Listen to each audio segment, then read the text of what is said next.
വേറെ ചില സഭകൾ നോമ്പിലെ ആദ്യത്തെ ആഴ്ച മതി. ഞാൻ 2-3 വർഷം എത്യോപ്യയിൽ ജീവിച്ച ഒരാളാണ്. അവിടുത്തെ നോമ്പനുഷ്ഠാനം കണ്ടു കഴിഞ്ഞാൽ നമ്മൾ ഭയന്നു പോകും. ഒന്ന് രണ്ട് വിഷയങ്ങൾ ഇപ്പോൾ ഈ അടുത്ത സമയത്ത് നമ്മുടെ സഭയിലെ വൈദികരുടെ ഇടയിലുണ്ടായി. പള്ളി പെരുന്നാളുകൾ ഫ്യൂഷനും അല്ലാത്തതും ഇല്ലാത്തതും ഒക്കെ കയറി വന്ന് പുരോഹിത വർഗം കുറച്ച് ഗൗരവത്തോടെ ശ്രദ്ധ ചെലുത്തുകയും, എന്തായാലും ഓർത്തഡോക്സ് സഭയുടെ പാരമ്പര്യത്തിൽ അങ്ങനെ ഒരു നൃത്ത സംവിധാനം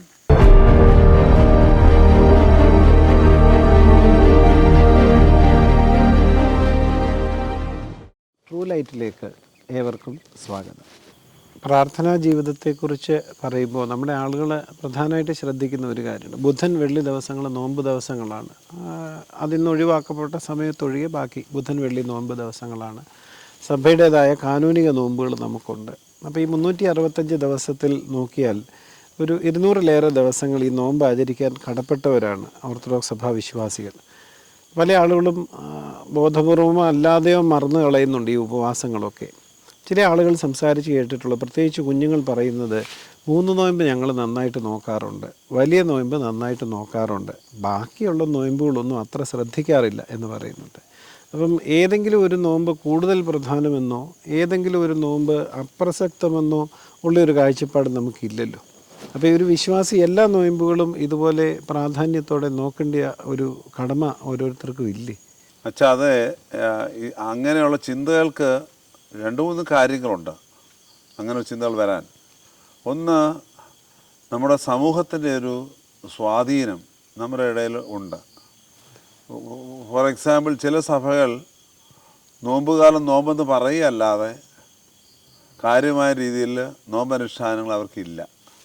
നോമ്പ് കാലത്ത് തന്നെ വെള്ളിയാഴ്ച മാത്രം നോമ്പ് നോക്കി ബാക്കി ദിവസങ്ങൾ കാര്യമായ നോമ്പില്ലാതെ പോവുകയും ചെയ്യുന്ന ചില സഭകളുണ്ട്. വേറെ ചില സഭകൾ നോമ്പിലെ ആദ്യത്തെ ആഴ്ച മതി, അവസാനത്തെ ആഴ്ച മതി.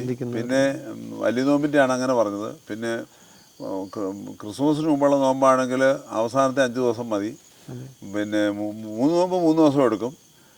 15 നോമ്പാണെങ്കിൽ അവസാനത്തെ 3 ദിവസം മതി. ഇങ്ങനെയൊക്കെയുള്ള ചില മതി അതൊക്കെ മതി എന്ന് പറയുന്ന ചില വാർത്തകൾ. നമ്മളെല്ലാം ജീവിക്കുന്നത് ഒരു ഇൻ്റർ കാസ്റ്റ്, ഇൻ്റർ റിലീജിയസ്, ഇൻ്റർ ഡിനോമിനേഷണൽ പശ്ചാത്തലത്തിലാണ്. അപ്പം നാച്ചുറലി മറ്റുള്ള അന്തരീക്ഷങ്ങളിൽ നിന്ന് വരുന്ന വാർത്തകളെല്ലാം നമ്മുടെ ചെവിയിൽ ഇങ്ങനെ വന്നുകൊണ്ടിരിക്കും. അപ്പോൾ അവിടെ നമുക്ക് ചെയ്യാവുന്നൊരു കാര്യമുണ്ട്. അവിടെ അത്യാവശ്യം വേണ്ട ബോധവൽക്കരണം വിശ്വാസികൾക്ക് വൈദിക സമൂഹം ശരിയായ കാര്യങ്ങൾ മനസ്സിലാക്കി പറഞ്ഞു കൊടുക്കേണ്ട ഒരു ഉത്തരവാദിത്വം നമുക്കുണ്ട്. അത് ഇല്ലാതെ പോകുന്നുള്ളതാണ്. സഭയെ സംബന്ധിച്ച് 5 കാനൂനിക നോമ്പുകളും നോമ്പ് എന്ന പേരിൽ തുല്യമാണ്. അതിൻ്റെ അനുഷ്ഠാനങ്ങൾ തുല്യമായ രീതിയിൽ ചെയ്യേണ്ടതാണ്. ഏറ്റക്കുറച്ചുകൾ നോമ്പുകൾക്ക് കൊടുക്കാൻ നമുക്ക് ഒക്കുകയല്ല. ബുധനും വെള്ളിയും നോമ്പ് ദിവസങ്ങൾ തന്നെയാണ്. ഞാൻ 2-3 വർഷം എത്യോപ്യയിൽ ജീവിച്ച ഒരാളാണ്. അവിടെ എത്യോപ്യൻ ഓർത്തഡോക്സ് സഭയുടെ അവിടുത്തെ നോമ്പനുഷ്ഠാനം കണ്ടു കഴിഞ്ഞാൽ നമ്മൾ ഭയന്നു പോകും. നമ്മുടെ അതിൻ്റെയൊക്കെ ഒരു തീവ്രത വളരെ തീവ്രത കുറവാണ്. നമ്മളൊക്കെ നോമ്പ് നോക്കുന്നത്. ധാരാളം യുവാക്കളും യുവതികളും ഒക്കെ നോമ്പ് സമയത്ത് പള്ളിയോട് ചേർന്ന്, പള്ളിക്ക് അകത്ത് കയറിയിരിക്കണമെന്നല്ല ഞാൻ പറഞ്ഞത്, പള്ളിയോട് ചേർന്നുള്ള മതിലൊക്കെ വന്നിങ്ങനെ തലമുട്ടി നിന്ന് ദീർഘനേരം പ്രാർത്ഥിക്കുന്ന ചില കാഴ്ചകൾ ഞാൻ നേരിട്ട് കണ്ടിട്ടുള്ളതാണ്. അതുകൊണ്ട് നോമ്പിൻ്റെ അളവ് കുറയ്ക്കണം എന്നൊക്കെ പറയുന്നതിനകത്ത് കാര്യമായ അർത്ഥങ്ങൾ എന്തെങ്കിലും ഉണ്ടെന്ന് എനിക്ക് ഇതുവരെ തോന്നിയിട്ടില്ല.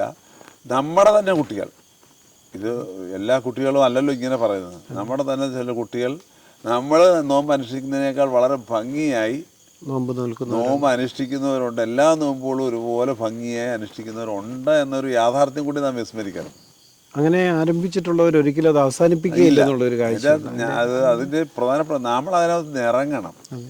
ഇറങ്ങിയെങ്കിൽ മാത്രമേ നമുക്കത് മനസ്സിലാകൂ. ഇറങ്ങാതെ ദൂരെ നിന്നുകൊണ്ടാണ് ഈ കഥകൾ പറയുന്നത്. മറ്റുള്ളവരുടെ സ്വാധീനങ്ങൾ വളരെ ശക്തമായിട്ടുള്ള ഒരു സമൂഹമാണ് നമ്മുടേത്. മറ്റ് ഓർത്തഡോക്സ് സഭകളിൽ നിന്ന് വ്യത്യസ്തമായിട്ട് മറ്റുള്ള സഭകളുടെ ഒരുപാട് സ്വാധീനങ്ങൾ നമുക്ക് വന്നിട്ടുണ്ട്. അതിൻ്റെ പ്രധാനപ്പെട്ട കാരണം നമ്മൾ ജീവിക്കുന്ന ഒരു ഇൻ്റർ ഡിനോമിനേഷണൽ, ഇൻ്റർ റിലീജിയസ് കോണ്ടെക്സ്റ്റിലാണ്.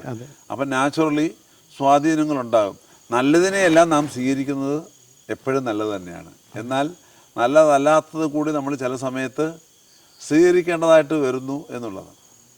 ഇപ്പം ഈ ഇപ്പം നമ്മുടെ ഒന്ന് രണ്ട് വിഷയങ്ങൾ ഇപ്പോൾ ഈ അടുത്ത സമയത്ത് നമ്മുടെ സഭയിലെ വൈദികരുടെ ഇടയിലുണ്ടായി. ഞാൻ ഇപ്പോൾ സാഹചര്യം വന്നപ്പോൾ അങ്ങ് പറയുകയാണ്, ഈ ചില സ്ഥലത്തൊക്കെ ചെന്ന് ചില വൈദികരെ അറിയാതെയൊക്കെ നൃത്തം ചെയ്യുന്നു. സോഷ്യൽ മീഡിയയിലൊക്കെ ഇങ്ങനെ കാണുന്ന കാഴ്ചയാണ്. അവർ നൃത്തം ചെയ്യുന്നു. എന്തായാലും ഓർത്തഡോക്സ് സഭയുടെ പാരമ്പര്യത്തിൽ അങ്ങനെ ഒരു നൃത്ത സംവിധാനം ഇല്ല. വൈദികർക്ക് അത് ഇല്ല, നമുക്കറിയാം, നമ്മുടെ പാരമ്പര്യത്തിലില്ല. അപ്പോൾ അതില്ല എന്ന് നമുക്കറിയാമെങ്കിലും നമ്മുടെ സമൂഹത്തിൽ ഇപ്പം മറ്റ് പല ഡിനോമിനേഷനിലെയും വൈദികരും മറ്റ് പലരും ആളും ഉന്നതങ്ങളിലിരിക്കുന്ന ആളുകളൊക്കെ നൃത്തം ചെയ്യുന്ന പല പടങ്ങളും ഒക്കെ ഇങ്ങനെ പിന്നെ സോഷ്യൽ മീഡിയ വഴി നാം ഇങ്ങനെ കാണുന്നുണ്ട്. അപ്പോൾ ഇതെല്ലാം നമുക്കും ആകാം എന്നൊരു ചിന്ത അറിയാതെയൊക്കെ നമ്മുടെ ഇടയിൽ പോലും കയറി വരുന്നുണ്ട് എന്നുള്ളൊരു യാഥാർത്ഥ്യമാണ്. പള്ളിപ്പെരുന്നാളുകൾ വളരെ ഭംഗിയായി വിശുദ്ധിയോടെ നടത്തേണ്ടതിനകത്ത് ഫ്യൂഷനും അല്ലാത്തതും ഇല്ലാത്തതുമൊക്കെ കയറി വന്നതും ഇങ്ങനെയുള്ള സ്വാധീനങ്ങളുടെ വെളിച്ചത്തിലാണ് എന്നുള്ളത് കൂടി വരുവാണ്. ഞാൻ പറഞ്ഞത് നമ്മൾ ജീവിക്കുന്ന അങ്ങനൊരു സാഹചര്യത്തിലാണ്, അതുകൊണ്ടാണ് ഇതൊക്കെ സംഭവിക്കുന്നത് എന്നൊന്ന് പറയാൻ വേണ്ടി പറഞ്ഞെന്നുള്ളതാണ്. നമ്മുടെ വിശ്വാസത്തിൻ്റെയും സഭയുടെ പാരമ്പര്യങ്ങളുടെയും തനിമ നഷ്ടപ്പെടാതെ സൂക്ഷിക്കാൻ നമുക്ക് അത് നമ്മുടെ ഉത്തരവാദിത്വമാണ്. അതിന് പുരോഹിത വർഗം കുറച്ച് ഗൗരവത്തോടെ ശ്രദ്ധ ചെലുത്തുകയും അത്യാവശ്യം വേണ്ട ബോധവൽക്കരണങ്ങൾ കൃത്യമായി കൊടുക്കുകയും വേണം. പള്ളികളിലൊക്കെ അത്യാവശ്യം വേണ്ട ക്ലാസ്സുകൾ എടുക്കണം.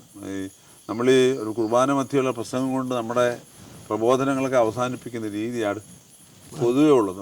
നമ്മൾ മറ്റു പല കാര്യങ്ങളിലൊക്കെ സമയം ചെലവഴിക്കുമ്പോൾ അതിനപ്പുറമായി അത്യാവശ്യം വേണ്ടതായ കാലിക വിഷയങ്ങളെ എടുത്ത് കൃത്യമായി സഭയുടെ പാരമ്പര്യത്തോടൊക്കെ കൃത്യമായി ചേർത്ത് നിർത്തി വിശ്വാസികളെ പ്രബോധിപ്പിച്ചു കഴിഞ്ഞാൽ ഇതിന് ഒക്കെ മാറ്റങ്ങളുണ്ടാകുമെന്നാണ് എൻ്റെ ഒരു വിചാരം. കാരണം അങ്ങനെ നമ്മൾ പേഴ്സണലായിട്ട് ചിലരോടൊക്കെ സംസാരിച്ച് കഴിയുമ്പോൾ അവരതിനകത്ത് ഇൻവോൾവ് ആയിട്ട് പിന്നെ അവരിലുണ്ടാകുന്ന മാറ്റങ്ങൾ നമ്മൾ ശ്രദ്ധിക്കുന്നവരാണ് ഞാൻ അങ്ങനെ പറയാനുള്ള കാരണം.